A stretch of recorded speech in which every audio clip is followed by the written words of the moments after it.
Hello students, आपका मेरे channel science classes by doctor Kumkum Saxena में बहुत बहुत स्वागत है। और इससे पिछले चैप्टर में मैंने आपको बताया था कि किस तरह से जो हार्मोन्स हैं या केमिकल कोऑर्डिनेशन हमारी बॉडी में एक मनुष्य के शरीर में होता है और कौन कौन से हार्मोन्स होते हैं जो मनुष्य के शरीर के विभिन्न अंगों पर अपना असर डालते हैं, जिनसे कि हमारी जैविक क्रियाएं बराबर चलती रहती हैं। और आज मैं आपको बताने जा रही हूँ कि हाउ डू ऑर्गेनिज्म रिप्रोड्यूस। एक जीवित व्यक्ति कैसे रिप्रोड्यूस करता है, रिप्रोडक्शन की क्या आवश्यकता है और क्यों आवश्यकता है। आपने बहुत सारे सिस्टम पढ़े, अभी रेस्पिरेशन पढ़ा, सर्कुलेशन पढ़ा, एक्सक्रीशन पढ़ा, डाइजेशन पढ़ा और इसी तरीके का एक तंत्र है रिप्रोडक्शन। यानी reproduction is the process in which the living being produces a new living being of its own kind, है ना। इसको आप नोट भी कर सकते हैं कि reproduction is a process in which a living being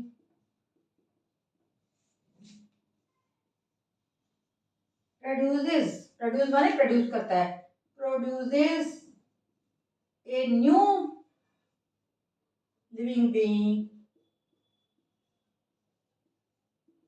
of its own kind. आप सोचते हैं लिविंग बीइंग मनुष्य होता, नहीं, पेड़ पौधे भी होते हैं, है ना। तो रिप्रोडक्शन की आवश्यकता क्यों है? अगर अब रिप्रोडक्शन नहीं होगा, एक रिप्रोडक्शन क्या प्रोसेस है जिसमें कि एक जीवित शरीर जो है अपने ही जैसा शरीर उत्पन्न करता है। जैसे हाथी का रिप्रोडक्शन होगा तो हाथी बनेगा, कुत्ता जो है कुत्ता क्या प्रोड्यूस करेगा, एक कुत्ते की जाति को प्रोड्यूस करेगा, बिल्ली बिल्ली को प्रोड्यूस करेगी और मनुष्य के भी जो लिविंग बीइंग या बच्चा होगा वो मनुष्य की तरह ही होगा। ऐसा नहीं है कि कुत्ता जो है वो बिल्ली को उत्पन्न कर दे। तो रिप्रोडक्शन में क्या है, अगर रिप्रोडक्शन नहीं होगा तो जाति नहीं बढ़ेगी, ना मनुष्य की जात बढ़ेगी, ना गाय की बढ़ेगी, ना भैंस की बढ़ेगी, ना जानवरों की बढ़ेगी। इसलिए सारी अगर हम रिप्रोडक्शन नहीं करें तो भी जीवित रह सकते हैं, है ना। जैसे डाइजेशन के बिना जीवित नहीं रह सकते और एक्सक्रीशन के बिना जीवित नहीं रह सकते, सर्कुलेशन के बिना जीवित नहीं रह सकते, लेकिन रिप्रोडक्शन कोई ऐसी प्रोसेस नहीं है जिसके बिना कि मनुष्य जीवित नहीं रह सकता है। बट इसकी आवश्यकता क्यों है? इसकी आवश्यकता है कि हमारी जाति को बढ़ाने के लिए। हर जाति अलग होती, गाय की जात अलग है और बिल्ली की जात अलग है, कुत्ते की जात अलग है, हाथी की जात अलग है, मनुष्य की जात स्पेशीज अलग होती है। तो हम अगर अपने जैसे स्पेशी नहीं आगे बढ़ाएंगे तो जनरेशन कैसे बढ़ेगी और समाज पूरा संसार जो वो धीरे धीरे समाप्त हो जाएगा। इसलिए रिप्रोडक्शन का बहुत मूल अहम है। ये रिप्रोडक्शन दो प्रकार का होता है, एक होता है सेक्सुअल रिप्रोडक्शन,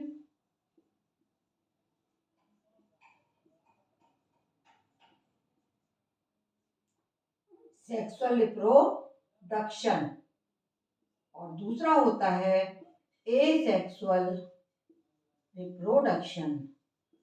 दो तरीके से आदमी प्रोड्यूस करता है, इंसान प्रोड्यूस करता है।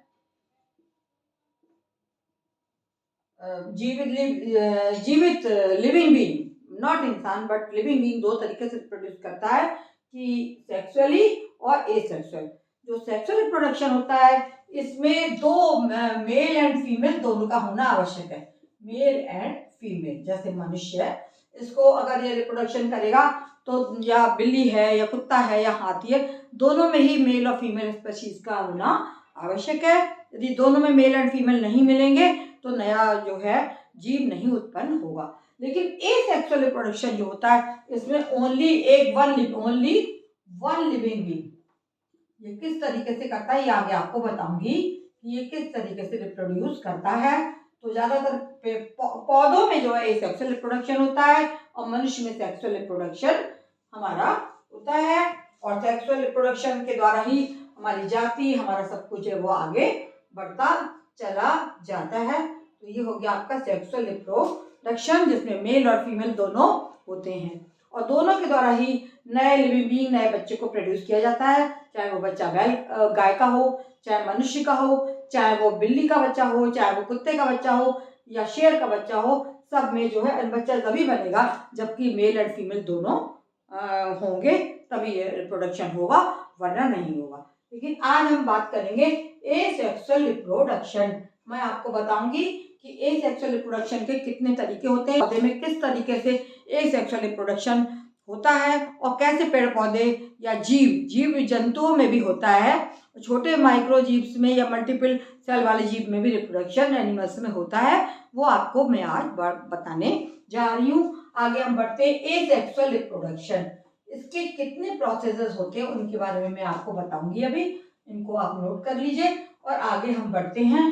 एसेक्सुअल रिप्रोडक्शन, एसेक्सुअल रिप्रोडक्शन अकेले एक जीव के द्वारा जो रिप्रोडक्शन होता है उसको एसेक्सुअल रिप्रोडक्शन कहते हैं। और जीव भी कितने प्रकार के होते हैं, दो प्रकार के होते हैं, यूनिसेलुलर और multicellular.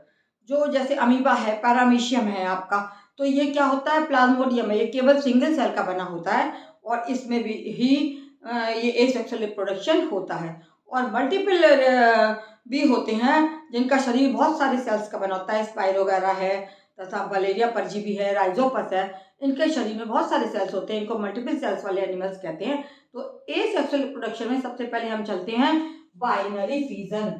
Binary fission, binary fission किस में होता है, बाइनरी जैसा आप समझ रहे हैं कि शरीर का अमीबा जो होता है वो इस तरीके का स्ट्रक्चर होता है और इसमें यहाँ पर ये न्यूक्लियस हो गया, ये इसकी सेल बॉडी हो गई और ये इसमें साइटोप्लाज्म हो गया। ठीक है, जब बाइनरी फिजन होगा, ये है अमीबा। अमीबा एक छोटा सा यूनिसेलुलर जीव होता है जो पानी में और तालाब में पाया जाता है। अमीबा में जब बाइनरी फिजन होगा तो क्या होगा कि इसका जो है सेल प्रोटोप्लाज्म जो है दो भागों में बंटना शुरू हो जाएगा और ये धीरे धीरे धीरे धीरे इसमें यहाँ पे एक सेल अलग आ गया और एक सेल यहाँ पर दूसरा आ गया, है ना। और थर्ड स्टेप क्या आएगा कि ये जो है टूट के अलग यहाँ से दीवार बन जाएगी और ये बिल्कुल अलग हो जाएगा। बाइनरी फिजन मीन्स अमीबा जो है वो दो भागों में बट गया और अब यहाँ पे ये दूसरा अलग बन गया।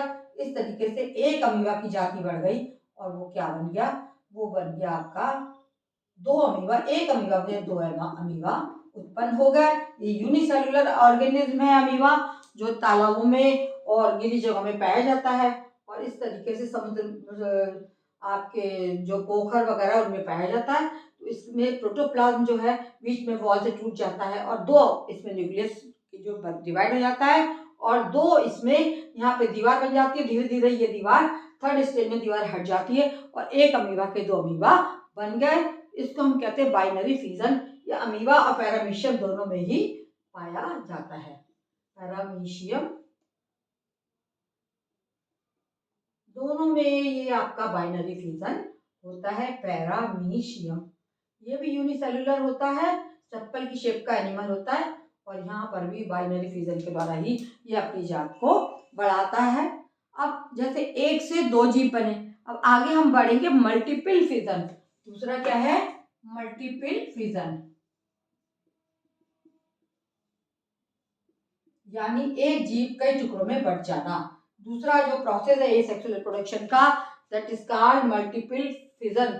मल्टीपल का जैसे आप समझ रहे हैं कि कई टुकड़ों में बट जाना, जैसे प्लाज्मोडियम है ना, क्या है ये, प्लाज्मोडियम, ये मल्टीपल फिजन करता है और ऐसे समझ लो आप, ये है जैसे प्लाज्मोडियम है ना, ये इसका केंद्रक है और ये प्लाज्मोडियम है। अब ये क्या होगा, धीरे धीरे इसके सेल में यहाँ पर बहुत सारे न्यूक्लियाई उत्पन्न हो जाएंगे। प्लाज्मोडियम है, यहाँ पे बहुत सारे न्यूक्लियाई उत्पन्न हो गए। इस तरीके से इसका साइटोप्लाज्म है और यहाँ पे 1 2 3 4 5 और 6 और 7, इस तरीके से 7 मल्टीप्लाई जो इसमें न्यूक्लियाई जो है वो उत्पन्न हो गए। और धीरे धीरे हर बार में तो ये दीवार यहाँ से फटेगी और हर जो जीव का एक छोटा सा न्यूक्लियाई है और उसके चारों तरफ साइटोप्लाज्म आ जाएगा और ये दीवार यहाँ से फट जाएगी और यहाँ से ये निकल के ये जीव जो है अलग अलग पूरा पूर्ण रूप प्राप्त कर लेंगे, निकल जाएंगे। ये निकल के बिखर जाएंगे। जैसी दीवार अनुकूल परिस्थितियां आती हैं तो ये रप्चर होके और ये जो यहाँ पर क्या करेगा, ये पूर्ण जीव प्लाज्मोडियम का बना लेगा। इस प्रकार से आपने देखा एक प्लाज्मोडियम से कितने सारे जो जीव हैं वो उत्पन्न हो गए और इस तरह से ये एक प्लाज्मोडियम कई उसमें प्लाज्मोडियम्स में बट गया। तो ये इनका एसेक्सुअल रिप्रोडक्शन का ही एक मोड होता है। और जो हमारे यूनिसेलुलर ऑर्गेनिज्म में, यूनिसेलुलर का क्या मतलब होता है, जिसमें कि एक ही सेल होता है। तो मैंने आपको प्लाज्मोडियम का ये आपको उदाहरण दिया। अब आगे थर्ड स्टेप पे चलते हैं जो कहलाता है फ्रेगमेंटेशन। फ्रेगमेंटेशन जैसे आप समझ रहे हैं फ्रेगमेंट बनना, है ना। जैसे हमारा स्पाइरोगाइरा है, स्पाइरोगाइरा जो है उसमें क्या होता है, उसमें फ्रेगमेंटेशन होता है। एनिमल का नाम है स्पाइरोगाइरा। ये बहुत इंपॉर्टेंट क्वेश्चन है और बोर्ड में जरूर पूछा जाता है एसेक्सुअल प्रोडक्शन की कौन कौन से स्टेप्स होते हैं, कैसे होता है और कितने मेथड्स होते हैं एसेक्सुअल प्रोडक्शन के, उसमें ये सब आपका आ जाएगा। तो मैं स्पाइरोगाइरा बना रही हूँ। स्पाइरोगाइरा देखिए आपका ये है, जैसे है ना, सपोज करो ये स्पाइरोगाइरा हो गया और इस तरीके से इसकी ये वॉल आ गई, इस तरीके से इसका स्ट्रक्चर होता है। ये आपका क्या बन गया, ये रिबन के फीते की तरह स्ट्रक्चर होता है, इसमें सेल्स होते हैं। इस तरीके से छोटे छोटे से सेल्स पाए जाते हैं इसमें। और ये हमारा बन गया स्पाइरोगाइरा। फीता जैसे रिबन काटते ना तिरछा तिरछा, इसी तरीके से इसका वो होता है कि इसमें तिरछे तिरछे से रिबन शेप के ही होते हैं।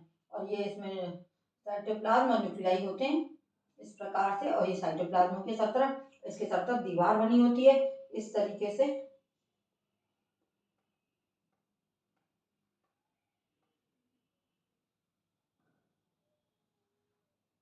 ये मैंने बना दिया आपका इस स्पाइरोगाइरा का स्ट्रक्चर। ये रिबन शेप का जीव है और इस तरीके से ये एग्जिस्ट करता है यहाँ पे एटमॉस्फेयर में। स्पाइरोगाइरा है और इसका क्या होगा, इसका हो जाएगा फ्रेगमेंटेशन। इसको क्या बोलेंगे हम, इसको मैं बोलती हूँ फ्रेगमेंटेशन। यानी स्पाइरोगाइरा के इसमें बहुत सारे फ्रेगमेंट्स बन जाएंगे।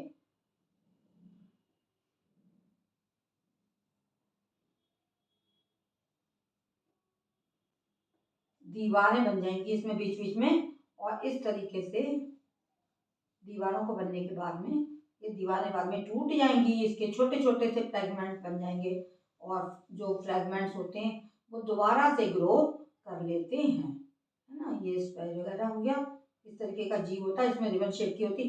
अब ये यहाँ पे बन गया एक फ्रेगमेंट, ये बन गया एक फ्रेगमेंट, ये बन गया।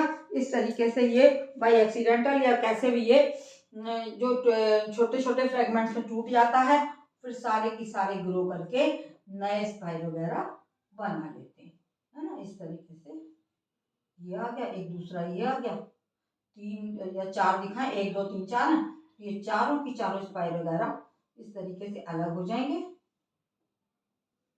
दीवार इनकी टूट जाएगी और चारों एक स्पाइरोगाइरा का आपने देखा कि चार चार स्पाइरोगाइरा आपको सिंपल डायरेक्ट दिया गया कि ये किस तरीके से बन जाते हैं। तो इस तरीके से ये चार पीस बन गए एक स्पाइरोगाइरा के और ये हमारा कहलाता है कि फ्रेगमेंट्स में टूटना। ये एक स्पाइरोगाइरा फ्रेगमेंट्स में टूट गया है और इसने नए चार स्पाइरोगाइरा बना लिए हैं। फ्रेगमेंटेशन के द्वारा, दीवारों के द्वारा फ्रेगमेंट बन जाते हैं, इनके टूटे टूटे टुकड़े बन गए और ये चारों एक दो तीन और ये चार, है ना। तो चारों जो है फ्रेगमेंटेशन के द्वारा ये एक स्पाइरोगाइरा के चार स्पाइरोगाइरा बन गए। इस प्रोसेस को हम बोलते हैं फ्रेगमेंट, मतलब छोटे छोटे टुकड़ों में बंटना, फ्रेगमेंटेशन इन स्पाइरोगाइरा। तो तीन मेथड मैंने अभी आपको बता दिए और इसके बाद में अगला मेथड बताने जा रही हूँ जो है कि आपका बडिंग। तो इसको मैं मिटाती हूँ। अब हम दिखाते हैं बडिंग किसे कहते हैं और कैसे होता है बडिंग। ये आप देख लीजिए, चौथा मेथड है बडिंग। बडिंग माने बड़ बनना। ये किसमें होता है, हाइड्रा में। हाइड्रा एक यूनिसेलुलर है, वो है जीव जो कि पानी में ही पाया चट्टानों से चिपटा हुआ पाया जाता है। इसको भी मुझे मिटाना पड़ेगा तब मैं बता पाऊंगी आपको। हाइड्रा की शेप बना रही हूँ मैं। इस तरीके से तलहटी पे चिपटा हुआ मिलता है और इसमें ये माना हाइड्रा है, इसकी ये निकल रही है शाखाएं, ये है तुम्हारा हाइड्रा। ठीक है, ये भी यूनिसेल्युलर चट्टान से चिपका हुआ है। अब इसमें क्या होगा, इसमें धीरे से एक बड बन जाएगी। क्या बनेगी, इसमें एक बड प्रोड्यूस हो जाएगी। यहाँ पर ये बन गई, ये बड बन जाती है यहाँ पे, ये बन गई। ये बिल्कुल हाइड्रा के शेप की होगी और इस तरीके से इसमें ये बन गई है ना। ये एक से ये आपका इस हाइड्रा है जो तलहटी से चिपका है किसी उसमें, और इसमें क्या बन जाएगी, बड बन जाएगी, साइटोप्लाज्म इसमें आ जाएगा और ये भी एक छोटे से स्पाइर वगैरह के शेप में बाद में आ जाएगा। ये देखिए, ये दूसरा, ये बड कहलाती है इसकी, ये चट्टान से चिपका हुआ हाइड्रा, देख रहे ना। ये देखिए, ये हाइड्रा हो गया, इसमें एक बड बन गई और ये बड बाद में धीरे से यहाँ से टूट के एक नया स्पाइर वगैरह बना लेगा। क्या बना लेगा, नया स्पाइर वगैरह, और ये मदर बॉडी से, मेन बॉडी से ये अलग हो जाएगा और ये नया स्पाइर वगैरह इस तरीके से मैंने आपको ऐसे बना हॉरिजॉन्टल बता दिया, नया स्पाइर वगैरह बन जाता है। ये प्रोसेस कहलाती है बडिंग। यानी हाइड्रा जो है जमीन से चिपका हुआ है, इसके ऊपर टेंटिकल्स पाए जाते हैं और ये इसकी मेन बॉडी है न्यूक्लियस का। तो इसमें यहाँ पर ये टूटता है और टूटने के बाद यहाँ पर एक बड बन जाती है, धीरे से इसके बॉडी में बडिंग हो जाती है, बड प्रोड्यूस हो जाती है, छोटी सी बड, और ये बाद में ये बड जो है यहाँ से अलग हो जाती है और ये हाइड्रा अलग हो जाता है और दूसरा हाइड्रा जो है वो बन जाता है। इसको हम कहते हैं by budding, asexual reproduction by budding. Ulothrix में भी होता है और तथा अन्य में भी ये प्रोसेस पाई जाती है। अब अगला आता है बाई स्पोर्स, पांचवा है by spores. By spores, spores जैसे आप नाम सुन रहे हैं, बीज की तरह रचनाएं होती हैं और किसमें होती है और कैसे होता है ये मैं आपको बताने जा रही हूँ। ये आपका मलेरिया परजीवी राइजोपस वगैरह में, अमीबा में मलेरिया परजीवी और राइजोपस वगैरह में होता है। अमीबा में करके मैं बता रही हूँ आपको।